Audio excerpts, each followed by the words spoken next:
So this is our lamp. I've realised I've not done a review of it since we bought it, so I thought it'd be a really good time to review it now. This is one we keep in our living room. It's also equally good for bedrooms, hallways, any sort of dark spaces. It gives you a really nice ambience. It's got this opaque top section here, and then it has this really nice silver section at the bottom here, which is the touch area where you would touch it to turn it on and off. It is mains plugged in, so it's not a USB, and the plug socket on the inside is a screw-in one. So I'm just going to screw in a bulb now so you can see it light up. There we go. Now we use the energy saving bulbs because obviously it's just, you know, better for us, but you can use any appropriate bulb that's got the little screw-in thing.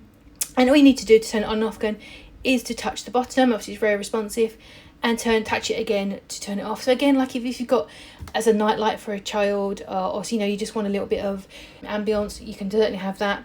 So yeah, it is a really pretty little lamp. We really like it. We keep ours in our living room. Possibly might get another one for bedrooms because I think it's really nice for a bedroom as well. So that is the lamp. We're really chuffed with it, and we really do recommend it.